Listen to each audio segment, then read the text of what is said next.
Yo Zeta Rockers, what is up? Welcome back to a new video. A little bit of a different video today. Recently we hit 3,000 subscribers and also we got to 100 videos, made 100 videos on the channel. Now I actually wanted this video to be the 100th, but I kind of forgot to make it. Good thing too, that last video did really fucking good. Basically, I thought it would be fun to kind of look back at my old theory videos and react to them, see if I still agree with them. With Michael Afton and Fritz Smith, the first one, so let's get into it. This is a pretty popular theory because it would mean that we play as Mike in every game, which makes the games feel more connected. I don't think that's actually why it's popular. I think it's popular, so the Odor or whatever. Now fun fact guys, I actually made this entire video in one day. It's one of the few videos I've done that for. I used to do that a lot back when I started, but kind of stopped. It takes me multiple days to get them done now. But yeah, this video is also kind of weird. For the script, I didn't just read it off on my computer. I actually printed it out and I read it. It's a little weird. I also remember I was sick when I made this video, so that was pretty interesting. But yeah, I only made this video because I was going to make a video about the FNaF 3 guard, and I was going to assume that Mike was Fritz. So I thought, oh, let's make a video about that. I don't really know why, but hey, good thing I did, because this video did pretty well for the time. Well, surprisingly, there's actually quite a bit of evidence for this. And no, it's not just the odor thing. In fact, I have something that I don't think I've ever seen anyone talk about, so make sure to stay till the end for that. That's actually a pretty good, hook, stay till the end. I don't really do that anymore. I probably should start, because that even makes me intrigued, what am I going to talk about? I don't even know. Let's talk about the evidence I don't think holds up, that being the odor thing. In case you don't know, both Mike Schmidt, who is probably Michael Afton, and not probably, dude. Even back then I knew it wasn't probably. He's obviously Michael Afton. And also I just now realized the subtitles at the top. I forgot that I used to do that. I don't do it anymore because it takes a long time, and for some reason CapCut doesn't just automatically do it anymore. Yeah, sorry guys, I don't think anyone really cares, but... Theory goes, the reason Mike smells bad is because he already went through the events of sister location and is now a rotting corpse. So obviously he would smell bad because, it's a whole corpse thing. The thing is that sister location probably takes place after FNaF 1, so he wouldn't be a corpse yet. And Fritz doesn't have to be Mike to smell bad anyway. We know that Fritz tampered with the animatronics, and we know that the animatronics smell awful. So this is a piece of evidence I don't think holds up very well. But I still agree with myself, it doesn't hold up very well. If I see you using the odor to argue Mike Fritz did, this stopped it. First, let's take a look at the actual name itself, Fritz Smith. Let's talk about the last name Smith. Smith actually has a German equivalent, which is Schmidt. Basically, Schmidt is Smith in German, which is the last name from Mike Schmidt, which is an alias Mike uses. So that's already a very good connection, I think. But there's more than just the last name to look at. The first name, Fritz, is also the same name as the child that possesses Foxy, which was revealed in FNaF 6. And Foxy is an animatronic that Mike is mostly represented by. It's even the mask he wore when he killed his brother. Anyway, I do think it's an interesting connection. Actually true, and I do feel like not a lot of people talk about these connections.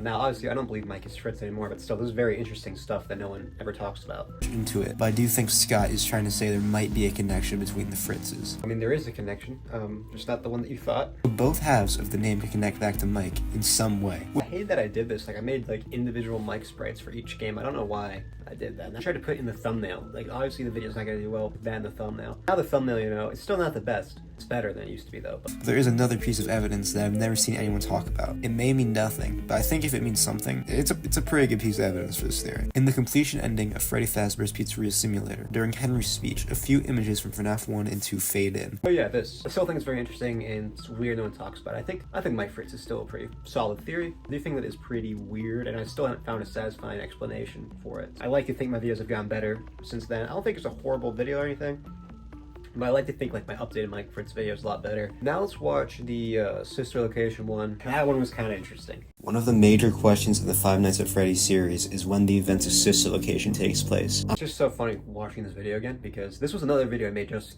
for the upcoming FNaF 3 guard video, because I was going to explain why. I forget what I was doing. I was trying to be oh, sister location is not after FNaF 3, so Mike's guard is still possible, even though that was so fucking stupid. Mike can still be the guard if sister location is after 3. I don't know what I was thinking. Some think it takes place before FNaF 2. Some think it takes place after FNaF 3, so that's a very small range of time it can happen. But that joke that I just made, oh, that's a pretty small range of time it can happen, I literally made that same joke. And then I even stole the fucking title. And it's not before FNaF 2. That's basically what the title is now. It's not before FNaF 2. So far, so good. Notice you used 2023 there, buddy. If I did that now, it would be pretty controversial, because now FNaF 3 being in 2015 is so fucking popular. It's wrong, but it is. First off, let's talk about the main protagonist of Sister Location, Michael Afton. We all know Michael Afton. He's the protagonist of FNaF 1, 4, and 6. He's also possibly the secondary protagonist of FNaF 2. Make sure to check out my video on that. He might be the protagonist of FNaF 3. It's a whole debate I'm actually making a video on right now, so make sure to subscribe for when that comes out. That was actually good, like when I was like, oh, make sure to check out my video on that, and then right here, I'm doing like, oh yeah, make another video. It's kind of like getting the viewer engaged. Dude, what the fuck happened to me? I used to get so good at this, now I feel like I'm forcing it in. And you gotta remember, this script I wrote in a day, dude. Now my new scripts, they take me, well, usually they still take me a day to write if I lock in, but they take me a couple days now, so I'm not exactly sure. Dude, I don't know, maybe I gotta take some pointers from this guy, dude. He's not doing a half bad job. Frights, no, come on, you can't say that. Frights guard, dude? No, that's not it, it's Fright guard. And there's no space. So happy I just changed it to the protagonist. I kind of realized that the wider community doesn't know what the fuck a Fright guard is, so, you know, I gotta throw that in with just the protagonist. Common belief I see when people believe Mike isn't the Fright Guard is that they believe Sister Location happens during or after FNaF 3. So he wouldn't have started looking for William yet, and he wouldn't go to Fazbear's Fright. Here's the thing with that argument, right? That you were like, oh, why would Mike work at Fazbear's Frights if Sister Location is after 3 and he's not looking for William yet? Like, dude, fucking he needs money? I thought it was a stronger argument back then, but now looking back, like, no. Like, Sister Location can be after 3 and Mike can still be the guard, and the cutscene can still be, like, setting up FNaF 6, and that's how that cutscene, if you're like one of those people who are like, oh, FNaF 3 can't be when Mike finds William because the cutscene seems to be setting up their meeting FNaF 6, okay, so then just believe, like, Sister Location can just be after 3, the cutscene can be setting up their confrontation to FNaF 6 by showing William is still out there, and then Mike's speech, it happens, like, in the future, but, like, the speech and the scene don't happen at the same time, basically. We actually do, or at least we know how old Michael was during the events of the game. There is a website called voices.com. Just remind me, this video, this was the first time I ever got, like, publicly fucking hated on Twitter, dude. Lee Brave, great guy. He posted my video on Twitter, it's like, yeah, this video is kind of already debunked because Henry is listed as a young adult. And dude, I was actually so scared when that happened. I remember I was in science class, I was scrolling on Twitter, I saw that, and first I was excited because I was like, oh my god, my video's doing well. And then I saw, you know, it was like, not really a hate tweet, but still, and I was so fucking scared, dude. I felt the need to, like, justify myself so fucking much. Realizing that big video looking back, you know what, he was right. You know, now that I know this Voices.com stuff, it's not good evidence because of the Henry thing. But hey, shout out to him, pretty cool guy. He was 18 in 1987, so he could be Fritz Smith legally. Not that he has to be Fritz Smith to be 18, he can just be 18 anyway. This has always been a bad point. We're like, oh, Mike would be too young in FNaF 2 to be Fritz Smith because he's like 12 during 1983.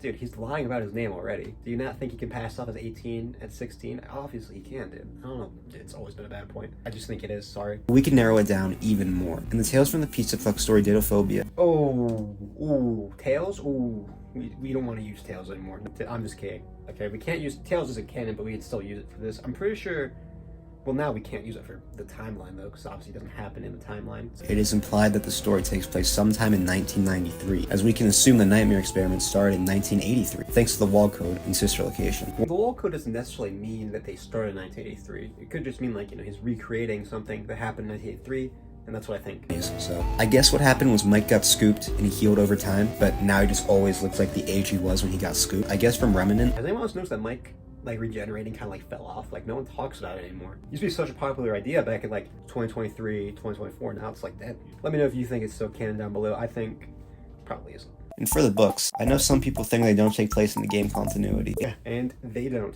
Trisha will babysit David while I'm gone. I love you, David! Next video, let's watch why William killed the DCI. The second missing children's incident, nicknamed the Dead Children's Incident, or DCI by fans, is a killing spree committed by William Afton, presumably 1 week prior to the events of FNaF 2. This event is shrouded in mystery, with some questioning if it even happened at all, or if the victims of this event went on to possess any of the toy animatronics, except Mangle, who already seems possessed by the time they die. What suit did William use? It was a Golden Freddy.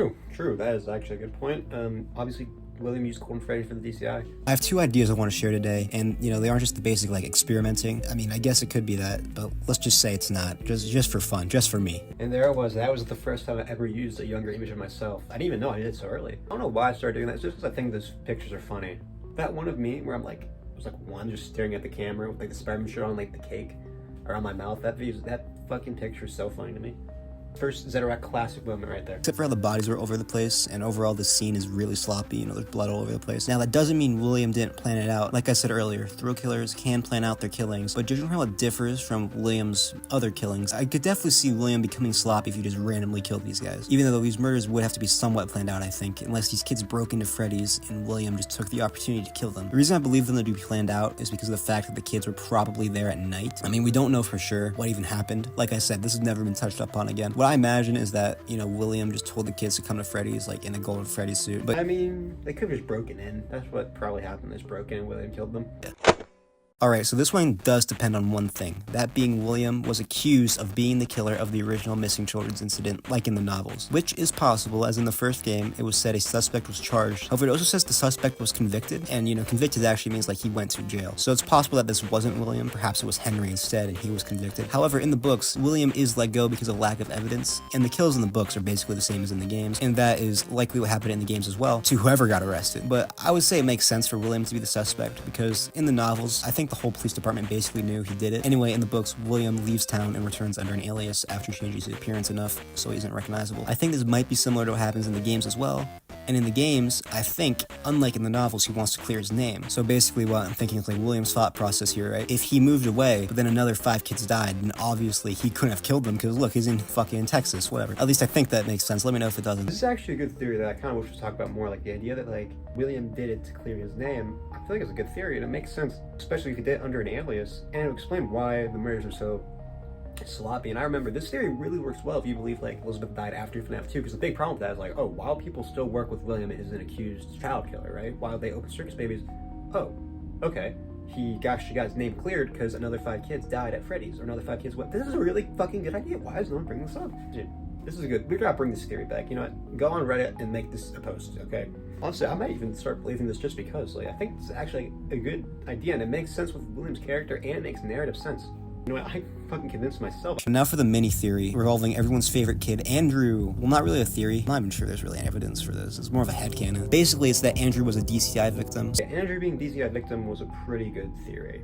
I missed the theory.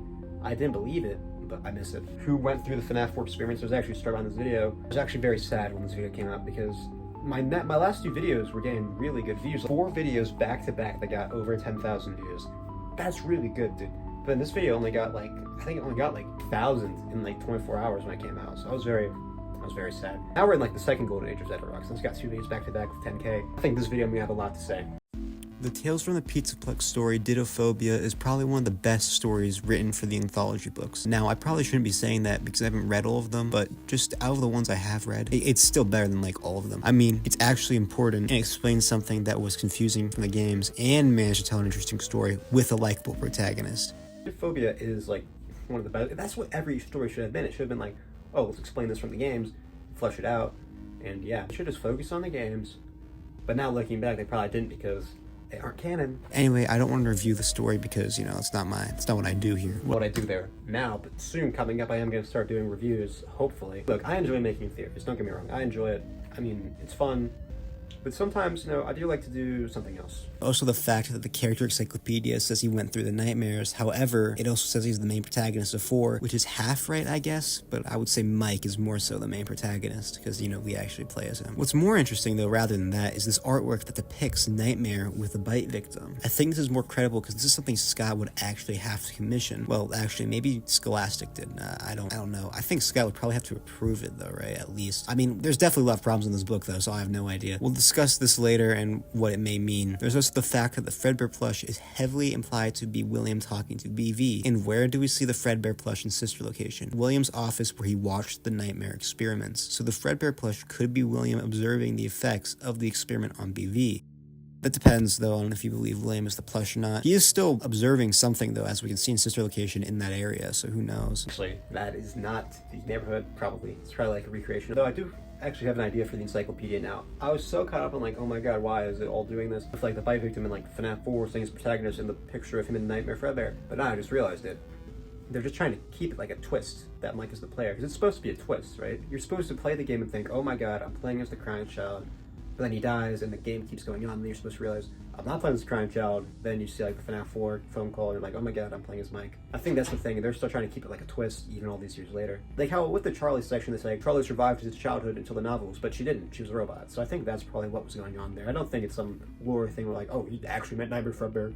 You know, he did go through the experience now, it's just trying to keep it a twist. That's why it says like the minigames are his real story, the gameplay isn't. That's what I think. Furthermore, BV going through the experiments could be how Mike even has the nightmares in FNaF 4. Remember, Mike got injected with the MCI's remnant, and under Shatter Victim, BV's remnant as well. And because of that, Mike would also get their memories, I think. Why doesn't anyone talk about that Mike absolutely got the MCI's remnant?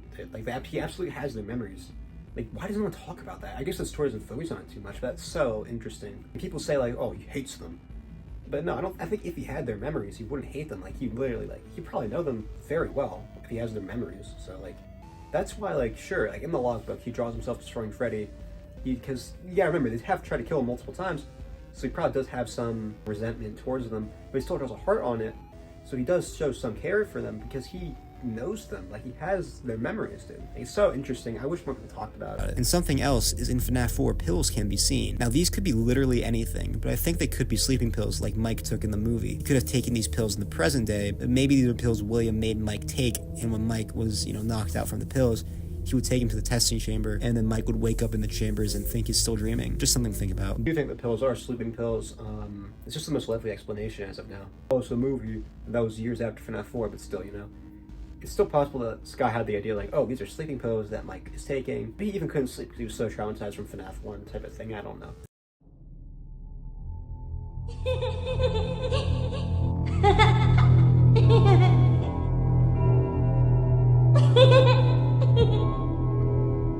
Okay, so this is where we start getting into like holy crack theory territory. I don't know why I added Cassidy to this. I know it was like it's like not a popular theory, but I saw it on the theory tier list. That's why I added it, but still, not the most solid theory. Guys, I actually did just think of something that maybe you could use as evidence for this. Notice how Golden Freddy has always been kind of like separated from the main four, right? Give gifts, give life. She only appears like after everyone else already has their life, right? And he is a secret character. They have to like, just hope you get. Always been more separated, right? So you could argue that maybe Cassidy had a different death than all the rest, and maybe the experiments could tie into that. Just an idea I just thought of right now while I'm editing this, but just wanted to say that. Oh, no, not really. There's not really like any evidence for that. And she's always been connected to the MCI, so she's not an MCI. Like, I guess if she possessed Golden Freddy, but we know 5 kids went missing at Freddy's. Then again, I guess it said it's missing. I guess it's possible William kidnapped her for some reason, but I find it unlikely.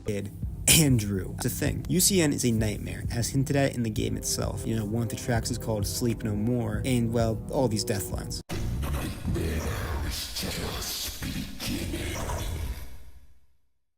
This is a nightmare that you won't wake from. This time, death cannot save you. So Andrew's ultimate torture for William is a never-ending nightmare. Wow, that sounds kind of familiar, doesn't it? Furthermore, in UCN, you can unlock different offices. And what is the last office you can unlock? The FNaF 4 bedroom. So I'd say overall, with all this evidence and like the thematic parallels, I would say Andrew is definitely the only character I can say I believe to have gone through the experiments. Andrew going through the experiments with Andrew being the one is such a good figure. I love that narrative. Yeah, with that, we're pretty much at the end. This was pretty fun to look back, and honestly, looking back, it makes me sad, because I do kind of miss this era of my channel where I could just, like, say random stuff like this. But now, I'm getting more views, so I think maybe it's better now. I don't know, I think I'm enjoying both. Like, I miss this era. I look back at it with nostalgia, but I'm still enjoying what I'm doing now. If you guys enjoyed this video, make sure to subscribe if you're new here, and I'll see you guys in the next video. Make sure to comment down below what you think of these theories, and yeah, I'll see you guys in the next one.